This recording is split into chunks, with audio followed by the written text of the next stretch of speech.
Well, when it's the weekend and it's movies and it's culture, we go out to the left coast of the United States and talk to Michael Snyder. Hi, Michael.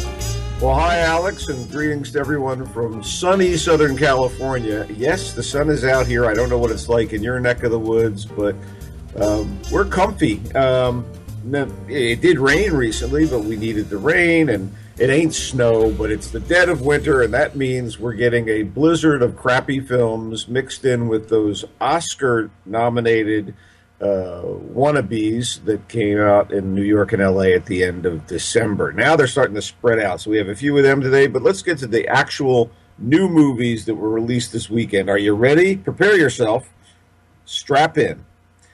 Sleepless is a fast-paced, action-driven crime drama that pulls out every cliche in the book and executes them clumsily or laughably as Jamie Foxx continues to undo all the goodwill he earned with his Oscar-winning impression of Ray Charles in Ray. What has he done since then? Nothing but crap. And here he plays Vincent Downs, a Las Vegas cop engaged in some shady dealings with his partner. Whose side are they really on? That seems to be the crux of things until we learn that Fox's character might not be corrupt, or maybe he is, or maybe he isn't. So that thread is snapped very early on when his bulky teenage son is kidnapped by thugs. Is the guy behind that the sleazy casino owner? Is it the son of the local mob boss? Is Downs the corrupt guy? Is his partner? And so on. You'd think that keeping you guessing would be a good thing here, but nope. Everybody's cards are on the table almost instantaneously, and instead of true grit and a look into the urban underbelly of America's glitziest adult playground, you get implausible action sequences with the ridiculously invulnerable Officer Downs getting beaten senseless, slashed, bonked on the head, and of course getting up like nothing happened. There are more downs than ups here. You know, when Bruce Willis gets pounded at the ground chuck in an action movie, you generally feel it. Not in the case of Jamie Foxx's character. Speaking of implausible, who got the idea that Michelle Monaghan could be believable as a hard-as-nails police internal investigator? You get Dermot Mulroney, or is it Dylan McDermott? No, it's Dermot Mulroney as the evil casino owner. Gabrielle Union is Downs' long-suffering but noble and, of course, foolhardy wife. And David Harbour as a fellow cop. I mean, David Harbour, wonder if his character is corrupt. Maybe, maybe not, maybe. Come on, it's David Harbour. You see him on screen and you think, what's he hiding here? So silliness abounds. And this is actually a remake of Nuit Blanche, a pretty good 2011 French policier, which is the word for one of their cops and crooks crime dramas, but plenty must have gotten lost in translation, like decent characterization, a real sense of danger. Sleepless, brainless. And believe it or not, they had the hubris to set up an obvious sequel at the end. I mean, like hammering you over the head with the implications. I guess we'll see what happens if the public buys in. But if we learned anything in the past year, it's that the public will buy anything, no matter how outlandish and false. Directed by Baron Bo-Odar. Why? Written by Andrea Berloff. Really? It was written? Oh my God. Anyway, moving on to The Bye-Bye Man. It's a new horror movie where three friends come upon the horrific origins of a mysterious figure that they discover is the root of all evil. This is the creature that's behind man's most unspeakable acts, and he's still raring to wreak havoc. I say he because he's the bye-bye man, not the bye-bye woman. That would have been a different film, I think. So there's a number of interesting actors in here. Not the kids, by the way, not the college kids. They are all sort of bland and one note. But Doug Jones is in this movie. Faye Dunaway. Faye Dunaway has like a cameo. It's kind of jaw-dropping to see her in the role of some, I can't tell you what she plays. You may watch this thing in your foolishness. Carrie Ann Moss is a cop. Fairly small role. I mean, I expected something more tangible here. With this title, I almost hoped it would be like a wacky comedy starring David Spade as the obnoxious airline flight attendant who always goes, bye-bye, with contempt as the passengers leave the plane. Now, that would be a horror film. But no, this is an attempt to build a new fright film franchise, Frightchise, with a new monster who could recur to terrorize more victims in an increasingly tired series of low-budget movies. I expect they may come back with another one if this does well at all. It's, didn't cost them much to make. And there are some moments, there's talent here on the part of the director, Stacy Title.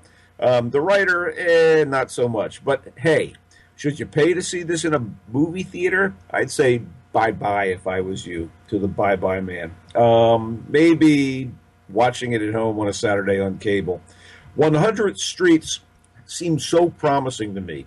It's a multi-character, multicultural melodrama with the intriguing pairing of Idris Super Hunk Elba, of Luther, Thor, Pacific Rim, and so on, and Gemma Super Babe Arterton, the latter who got her start in the revival of the St. Trinian's girls' school movies, the second Bond film with Daniel Craig, Quantum of Solace, and she's the title character in one of my favorite films of the past 10 years, Tamara Drew. Plus, you get Franz Drama from the CW superhero show Legends of Tomorrow, playing a London street kid. So here's the deal. Idris Elba is a former massive rugby star, really rich. He's working on TV as a rugby commentator. He's going to fancy parties. He's standing up and getting paid to give speeches and give out awards. And he's all doped up, and he's a heavy drinker, and he's chasing girls, even though he has the lovely Gemma Arterton, a drama teacher, at home with their two beautiful biracial kids. So there's trouble there. Then, on the other hand, you get Franz Drama's character, who's, caught up in the drug trade, but he's kind of got a certain nobility and honor. And then you have a third guy who is a taxi driver in London with a lovely and supportive wife, and they want kids, and they can't get them because he has a blot on his record. And, of course, trouble ensues. All the pieces are here, and the actors are pros doing their best with what they're given, but they all end up seeming like 3x5 character cards for a modern ensemble drama that are tacked here and there on a plotline corkboard instead of fully realized people. The actors are so good, they lull you into thinking you're watching real people, but the writing is just by the numbers. The London flavor comes through a little, but not enough, and not distinctly and glamorous nor tawdry enough to be a memorable depiction of the city, which should be another character in this film. Anyway, I had high hopes for 100 Streets, and it's not bad. It's just not what it could have been. Directed by Jim O'Hanlon, written by Leon Butler, and disappointing me a little bit. We Are the Flesh is not for everybody.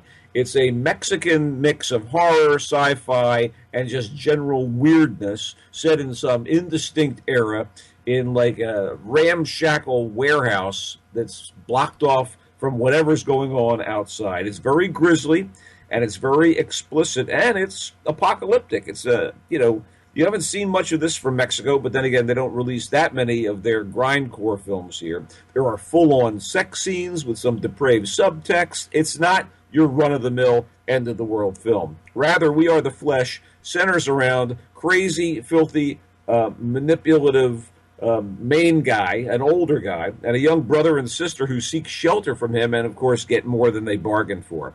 And there are weird twists, and there are drug hallucinations and more lurid stuff.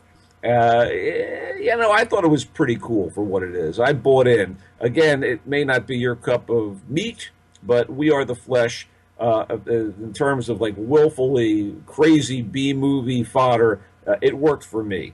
And I guess it's being released in art houses and such. Another art house movie, and maybe the last of the new films we'll discuss today, is Claire in Motion.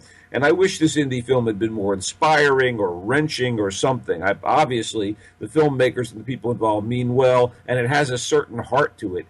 It does have a certain frisson, but that's thanks to a committed performance by the actress Betsy Brandt as the Claire of the title. She's an academic in a very sylvan college town with a son, and unfortunately she has to deal with the unexpected disappearance of her husband, who's a professor, and he goes off on what is thought to be a hike in the woods and never returns. So now Claire has to find out what happened, seeking the truth. The mystery has made her crazy. Her kid is starting to grieve. He's unhappy. And as she starts her search, she starts learning about his relationship with a student that had worked under him and maybe had more than just a teacher-student relationship, and that flips her out. And so Claire starts to spiral down herself. I mean, I just wanted to love this thing, and I just came away thinking, well, let's see what these people come up with next. And also with a good respect for Betsy Brandt, who raises her game as Claire in the movie. In terms of the already released, like I said earlier, Oscar bait that's out in theaters this weekend all across the country, Patriots Day,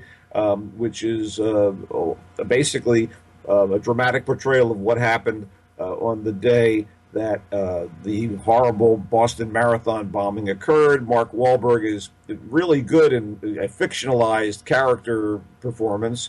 Michelle Monaghan, much better playing his fictional wife. And there are real people involved in this, well played by the likes of J.K. Simmons, Kevin Bacon, John Goodman. I thought it was okay. I thought it was pretty solid stuff on the whole. Also coming out today across the country in various markets, Silence, which is the historical drama from Martin Scorsese about 17th century Jesuit priests trying to deal with the persecution when they go to Japan to find their mentor, and of course to continue to spread the good word about Christianity, starring Andrew Garfield and Liam Neeson as believable Jesuit priests, and Adam Driver as what is seemingly a Jesuit priest from a Brooklyn warehouse. And finally, let's not forget the third in our trifecta of kind of Tony films, Live by Night, the most disappointing of the three, which is the crime drama written, directed, and starring, directed by and starring Ben Affleck, adapting a Dennis Lehane novel. And we talked about this before. It's not as good as their previous collaboration, Gone Baby Gone. Affleck plays a decent man who is corrupted by getting involved with the criminal activity. And, it's got some great art direction and some good, solid supporting performances from Chris Messina and Sienna Miller and young Elle Fanning. But, it left me feeling a little cold and wanting to see like a Scorsese crime movie, something truly great, a Brian De Palma movie or a Coppola film. So that's it in movie land. What do you got in TV, or have you watched any films on disc? Yeah. Well, I mean, I get the screeners for SAG, and I've been catching up so that I can vote responsibly. Okay. And disappointed in most of the fare. I felt, as I said, that Moonlight was a complete loser. I did not find Manchester by the Sea to be that extraordinarily good, nor the performances particularly excellent. Oh, come on, Michelle Williams. Oh, come on. She's a minor light in this movie. She has a minor position in the film. She is not the crux of it. So no. she didn't have to do any real heavy lifting there. She broke my heart. Alex. Yeah, well, good. But last night I finally saw one good film this year. Of the ones that they say are Oscar bait, and that's La La Land. I mean, that is just special, and in the day and age where most films have a lousy third act, this thing has maybe the best third act of any film I've seen in a long time. It's my favorite part of the film, to be fair about it. Well, I mean, it needs to have the entire build-up for the previous part of the film. It opens up strong, and the middle kind of is slow, and then it finally ends, and where it ends, you have to have all the exposition before it in order for the end to make any sense at all, or to be reasonable, Understood. Yeah. Look, lovely to look at. I thought it was very good. I enjoyed watching it. There's a devilishly catchy song, one good song, I thought, and maybe some okay supporting songs. And you get good work from Stone with her inimitable perky charm, a little less so from Gosling, who you still buy as a jazz pianist. You buy her as a wannabe actress. But Gosling is so great in the past years, The Nice Guys, which you ought to seek out as well, that this kind of dimmed a little for me by comparison. Look, the guy is trying to do an American version of Jacques Demy's Umbrellas and Cherbourg. The music is very much like Michel Legrand. Yeah, and it's clearly inspired by Michel Legrand, who did the music for Umbrellas. And there's a little bit of a big Valentine to Hollywood and the business. But, hey, what did they say back? I've seen Cherbourg. I know Cherbourg. And La La Land, you're no Umbrellas of Cherbourg. Well, what I said is we were watching the ending. I said, this is pretty much the ending to Umbrellas of Cherbourg without a kid and without a gas station. And was there snow? I can't remember. There was snow too. Yeah, I remember bawling my eyes out at the end of Umbrellas of Cherbourg, and it's one of those. Again, this is a very bittersweet ending. We won't tell you what it is, but it's just a great effort. Okay, and it needs to get all the rewards it can get. And I disagree with you. I think Ryan Gosling was spectacular. A friend of mine called it Demi. Anyway, no, but the deal is I thought it was very good, and I enjoyed watching it, but it didn't reach the heights of greatness that a lot of people are saying I think it does. It had an aftertaste. After we watched it, we were both saying, it's still with me. Wait, were you with your sweetheart? Yes. Were you holding hands? No. Oh, well, but you were metaphorically holding hands. You were metaphorically holding hands. Okay, well, of course. It's a wonderful date film. Right. Anyway, listen, I'm thinking about TV shows, and I'm drawing a blank, but Colony came back, and I'm watching that. Well, that's a loser for me. So okay. Hey, listen, speaking of losers, you can check me out on Twitter at Culture Blaster or on Facebook at Michael Snyder's Culture Blast page, and hopefully we'll be back with more movie fun next week. Okay, thank you, Michael. And as usual, there's more GABNet coming right up.